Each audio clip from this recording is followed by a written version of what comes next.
Good morning, everybody. I'm Coach Tom. Welcome to my channel, Creating Your New Reality. I'm a self-actualization coach. What that means is that I help people cultivate, develop, and express their true, authentic selves in the areas of their self-development, their careers, and their personal relationships. Are you ready? Let's go. Now, the topic I'd like to cover today is dealing with setbacks. We all have them. Sometimes, despite our best efforts, no matter how good we are at manifesting things, the law of attraction, stuff like that, we're all pretty fragile humans. We're all working it out on this plane of existence and trying to be our best selves, all these things. So to paraphrase the great philosopher, shit happens, okay? Sometimes despite your best efforts, you run out of talent, you stuff it in the wall, some things just blow up. We don't know how it happens or whatnot. And I'm not really doing a law of attraction video right now. Yeah, we can talk about how everybody is you pushed out, everything is a self-fulfilling prophecy. We'll talk about that. But this is what happens right now when something you want is in pieces on the ground.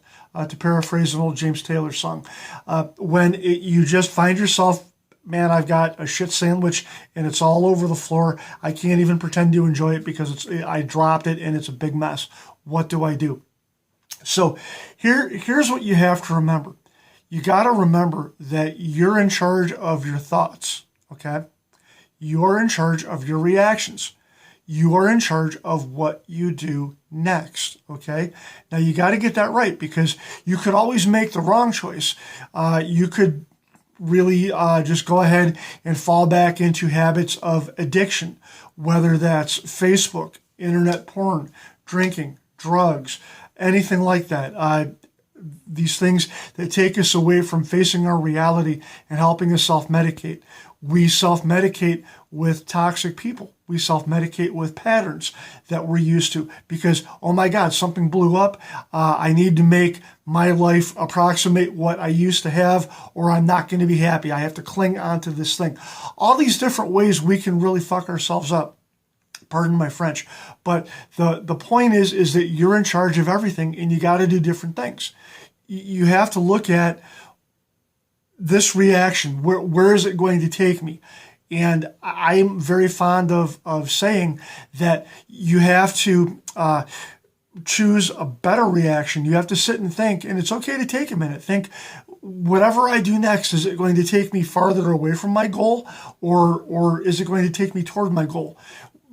Ideally, before the bad things happen, what you have to do is think about where you want. What do you want out of life? Where do you want to go? Have those goals, write them down, okay? That's going to make the decision-making process a lot easier when you have a setback because you've got a compass point. You've got a point on a map that you can follow.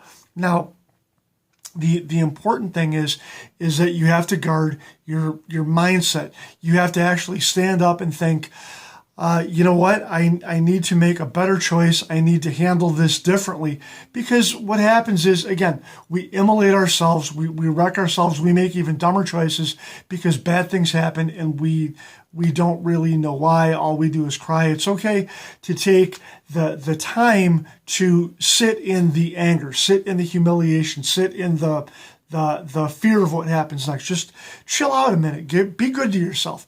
Take that time. But what you do next when you get up out of that chair determines everything. Probably the biggest thing I can tell you when it comes to handling a setback is please don't personalize failure. That runs along the same lines as perfectionism, where we're personalizing an outcome. We're pinning our self-worth on that outcome of that thing working a certain way. Sometimes we don't even have it defined. We just know that I'm not happy with this outcome yet.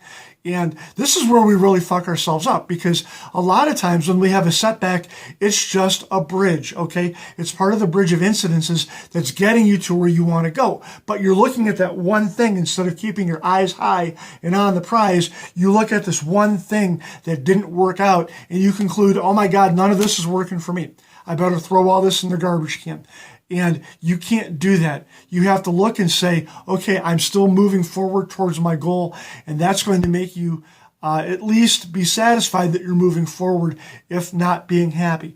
You know, it's okay to be upset that this one small thing isn't working, but fix it. Keep the machine running. Keep your foot on the gas. One of the phrases that I've always liked is that, you know, a pessimist only sees the bumps in the road. An optimist hopes the road's going to get better eventually. But a leader, a warrior, keeps his foot on the goddamn gas pedal no matter what that road looks like. Okay? I want you to stand on that. Have some fun with that. How can you apply that in your life? So that's what I've got today. How to overcome a setback. Don't personalize it. Stand on the gas. Remember, it's your world. We're creating it. It's for you. I've got lots of love for you here. These are the things that I do when I have a setback.